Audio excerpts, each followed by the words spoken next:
Good morning. I'm Dr. Greg Fink. I am the immediate past chair of the Council on Hypertension of the American Heart Association.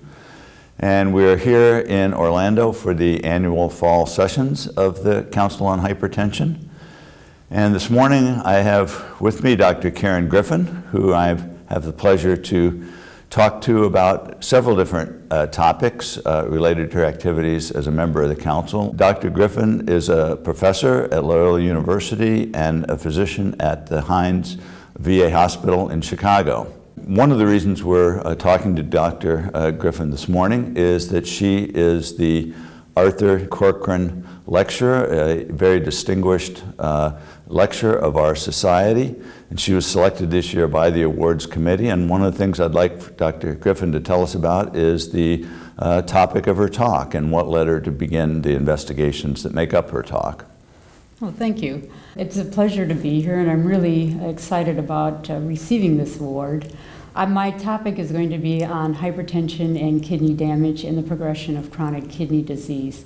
And our lab basically has focused on using experimental models to try and gain insights into well-described clinical phenomena that are poorly understood.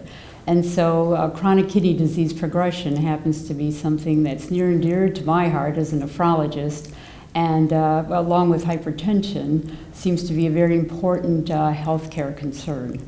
So my talk will basically be going over the last 20 years or so of our research with a number of different experimental animal models that have provided some rather interesting insights into why renal disease, once a significant amount of injury has occurred, progresses with time. You know, Dr. Griffin, one of the exciting aspects of this meeting is the discussion of the SPRINT trial, which probably everyone has heard about, the blood pressure trial suggesting that more aggressive therapy of hypertension would be advantageous. And I'm wondering, as a practicing clinician, and of course kidney disease being one of the serious consequences of hypertension, what's your perspective on this somewhat controversial matter that will be covered a lot at the meeting? Well, for us, it's not really a controversy in our lab because we've always been very for the further lowering of blood pressure in order to reduce progression of renal disease. And one of the reasons is that when patients have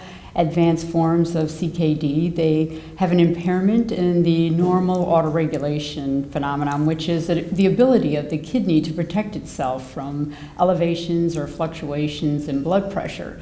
And when you lose that, then the patients become very dependent upon their blood pressure control to prevent further progression and injury. And I'm very happy to see that now it looks like we will be talking more about getting people to lower targets of pressure control. And importantly, I think one of the differences is that in patients with chronic kidney disease, we have a lot of masked hypertension, nocturnal hypertension, things that even in SPRINT they probably didn't pick up with their automated in-clinic blood pressure measurements. And I'd like to see us with guidelines and as a nation, start developing more of a plan to do maybe ambulatory pressure so we can get the around-the-clock blood pressure control. And maybe that's part of the reason you didn't see some of the changes with CKD patients. I'm glad you mentioned that because obviously that was one of the hot topics of discussion in the session this morning about how do we measure blood pressure, and particularly the automated methods, which are becoming more popular, though still not widely used. And I know from your work that you would advocate for even more detailed blood pressure measurement as a way of guiding therapy. But it sounds like in general you think that the SPRINT studies will, to some degree, modify how you treat your patients with hypertension. Yes, and I think one of the important points is paying more attention to how we do measure blood pressure in the clinic, because we have to look at how we do things in this country right now.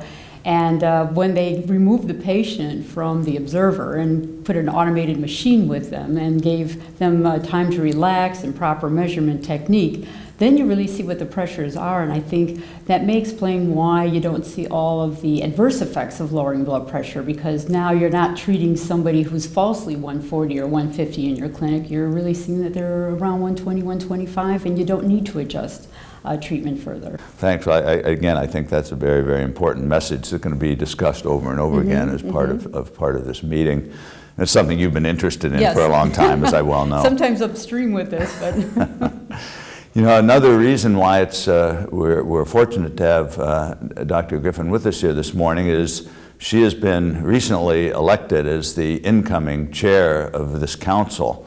And as the outgoing chair, I've been involved now for 6 years, yes. And a number of different initiatives we've undertaken to change the way the council does its business. And the current incoming chair, Dr. Granger, has definitely ideas about how things should be changed. And Dr. Wilcox, preceding him as a clinician, brought a substantial amount of new clinical programming to our meetings.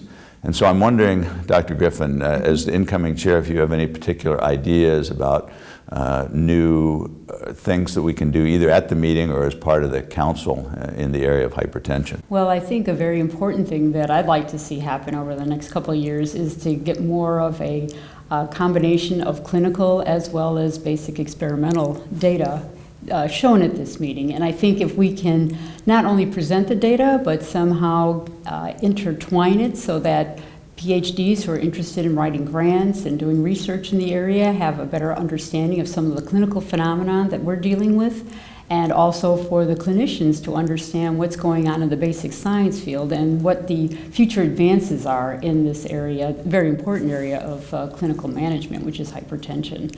I think there have been a number of new initiatives that I'm very excited about that I'm already seeing in progress here with the combination of bringing the journal in with the yes. Meeting itself, as well as some of the other symposia that are being presented now. And of course, we'll always keep the tradition of all the awards because I think that's showing some of the best work that's being done in the field.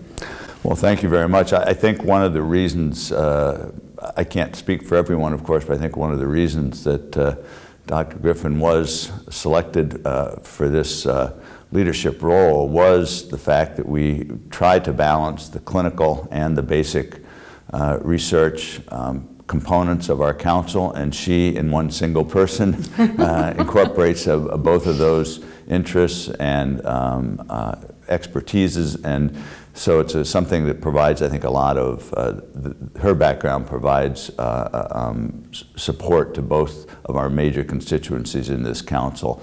And I really do look forward to the continuing changes that the council undergoes as we adapt to the new environment yes. for both the management of hypertension and the scientific enterprise here in the United States.